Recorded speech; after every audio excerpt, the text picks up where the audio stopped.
Assalamualaikum warahmatullahi wabarakatuh. Alhamdulillah, segala puji hanya milik Allah.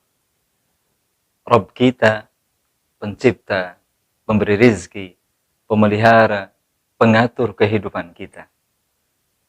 Sungguh, nikmat-nikmatnya tidak terkira. Nikmat Islam, nikmat iman, nikmat berjumpa dengan Ramadan. Semoga kebaikan-kebaikan yang kita terima berlipat ganda penilaiannya di sisi Allah hingga Allah memuliakan kita. A'udzu billahi minasyaitonir rajim. Bismillahirrahmanirrahim. Ya ayyuhalladzina amanu taqullaha haqqa tuqatih wa la tamutunna illa wa antum muslimun. Allah Subhanahu wa taala menyeru kepada kita orang-orang beriman untuk senantiasa memperbarui, memperbaiki takwa kita dengan takwa yang sebenar-benarnya, dan tidak akan kita pernah wafat, tidak pernah kita wafat kecuali dalam keadaan Islam. Semoga Allah Subhanahu wa taala kuatkan tekad, semangat, kesabaran, keikhlasan, istiqamah kita sebagaimana Allah tunjukkan dalam jiwa para sahabat Rasulullah mulia sallallahu alaihi wasallam. Para pemirsa, para sahabat yang senantiasa mengharapkan kemuliaan dari Allah Subhanahu wa taala. Kisah sahabat Rasulullah sallallahu alaihi wasallam tidak akan habis-habisnya jika kita kupas, kita teladani isi jejak kehidupan mereka. Salah satunya adalah sahabat Adi bin Hatim radhiyallahu anhu. Beliau dari suku Tayyi, sebuah suku yang awalnya begitu menentang keberadaan Nabi sallallahu alaihi wasallam. Beliau seorang raja. Beliau seorang penguasa di daerah itu yang sebagaimana raja lainnya menerima, tepatnya memaksa agar penduduknya memberikan pajak, memberikan upeti kepadanya. Bahkan tidak tanggung-tanggung. 1/4 dari harta mereka diserahkan kepada sang penguasa di hari itu. Allahu Akbar. Ketika mendengar kata Nabi, kata Muhammad sallallahu alaihi wasallam, maka Adi bin Hatim menyampaikan tentang dirinya. Setelah beliau masuk Islam, menceritakan tentang dirinya. Aku adalah manusia yang paling membenci Rasulullah awalnya. Kemudian aku berpesan kepada budakku, jika nanti pasukan Muhammad datang ke negeri kita, datang mendekat ke negeri kita, siapkan kendaraan, siapkan perbekalan, agar aku bisa segera menjauhinya. Ternyata ucapan ini benar-benar terwujud. Suatu hari, ia mendengar berita dari budaknya bahwa pasukan Rasulullah sallallahu alaihi wasallam semakin mendekat ke negeri Tayyi itu. Dan benar, ia terburu-buru mempersiapkan segalanya dan ia mengajak keluarganya menuju Syam, negeri yang dirasakannya lebih aman. Tetapi di luar dugaan, saudari perempuannya tertinggal.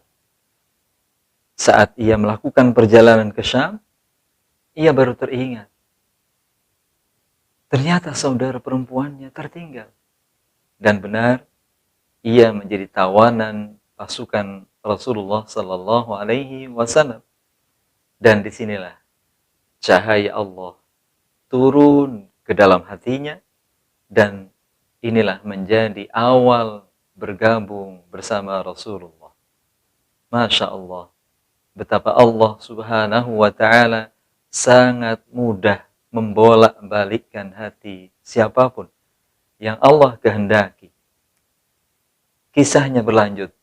Adi bin Hatim mengatakan kepada keluarganya di Syam, aku harus kembali ke Yathrib, ke Madinah.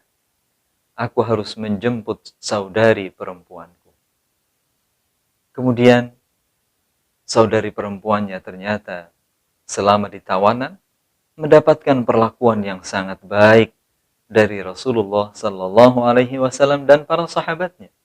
Sebagaimana Islam mengajarkan memperlakukan tawanan dengan baik, menjaganya, bahkan menjamin keamanan mereka.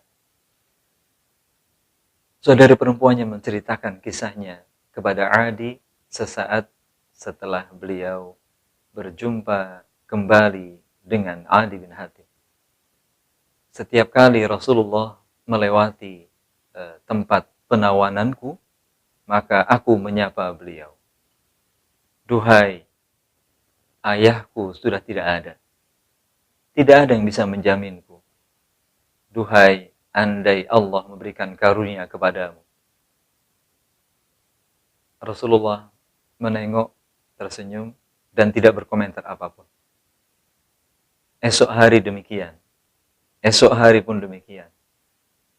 Hingga melewati hari ketiga, aku tidak mengatakan apapun.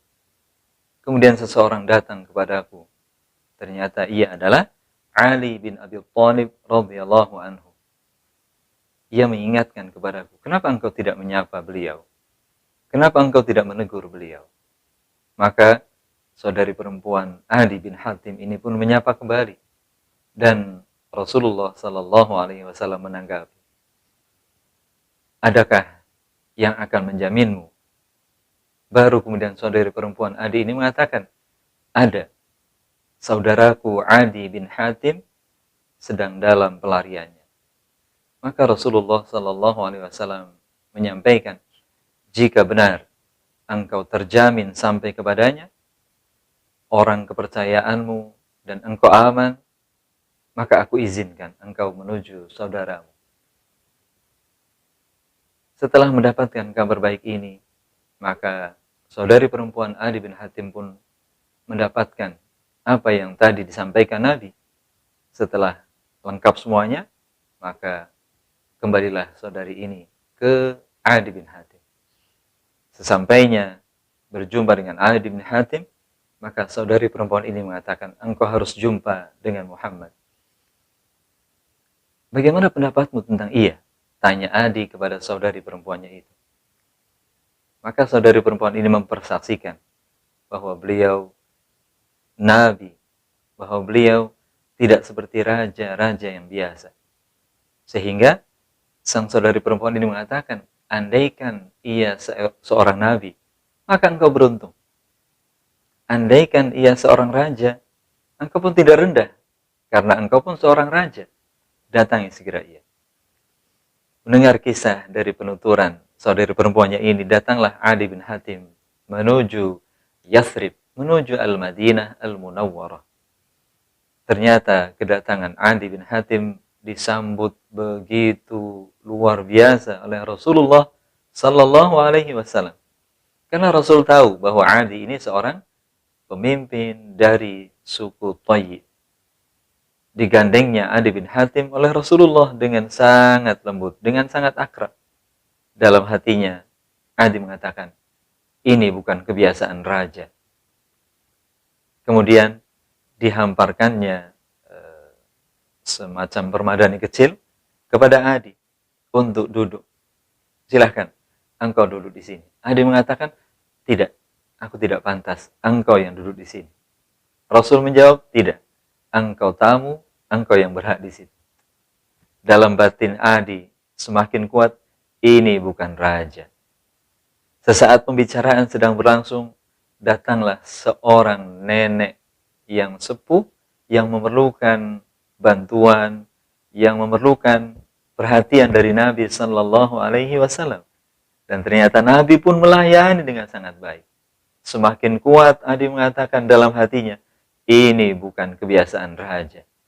Masya Allah, Kemudian Rasulullah menegur Adi bin Hatim, engkau seorang pemimpin, seorang penguasa, dan engkau mengambil harta kaummu dengan tanpa hak, padahal agamamu melarang. Masya Allah, inilah cahaya dari Allah. Adi bin Hatim mengatakan, ini seorang nabi. Karena ia tahu apa yang gaib dan Allah memberitahukan kepadanya. Syahadatlah Adi bin Hatim di depan Nabi Sallallahu Alaihi Wasallam, dan jadilah ia seorang pembela agama ini. Adi bin Hatim radhiyallahu anhu kemudian mendengarkan sabda Nabi. Apakah engkau lama untuk bergabung bersama kami karena engkau melihat bahwa kaum muslimin tampak miskin, tertindas, teraniaya, terusir? Suatu hari engkau akan menyaksikan, bahkan sampai kaum muslimin menolak menerima sedekah, menolak menerima zakat, mereka akan hidup berlimpah ruah, nikmat dari Allah. Apakah engkau mengira bahwa kaum muslimin begitu dalam ketakutan yang mencekam? Nanti akan engkau lihat seorang wanita muslimah bahkan berjalan dari Qadisiyah menuju Baitullah dengan aman tanpa ada gangguan. Dan nanti di hari yang Allah tentukan, engkau akan melihat bahwa kaisar, para penguasa di seluruh dunia akan tunduk kepada Islam. Istana Kisra akan dikuasai oleh umat Islam. Adi bin Hatim kemudian mengatakan, hingga sepeninggal Nabi Sallallahu Alaihi Wasallam, aku telah menyaksikan dua hal itu. Kisra di Persia kemudian tunduk. Kemudian aku saksikan wanita di Qadisiyah Persia jalan menuju Baitullah tanpa ada gangguan. Tinggal satu, Adi bin Hatim tidak menyaksikannya. Dan ternyata Allah tunjukkan di saat Khalifah Umar bin Abdul Aziz, kekayaan kaum muslimin berlimpah ruah hingga tidak ada satupun yang mau menerima sedekah, zakat. Allahu Akbar. Adi bin Hatim radhiyallahu anhu menjadi teladan kita dalam teguh komitmen istiqamah dalam Islam. Semoga bermanfaat. Assalamualaikum warahmatullahi wabarakatuh.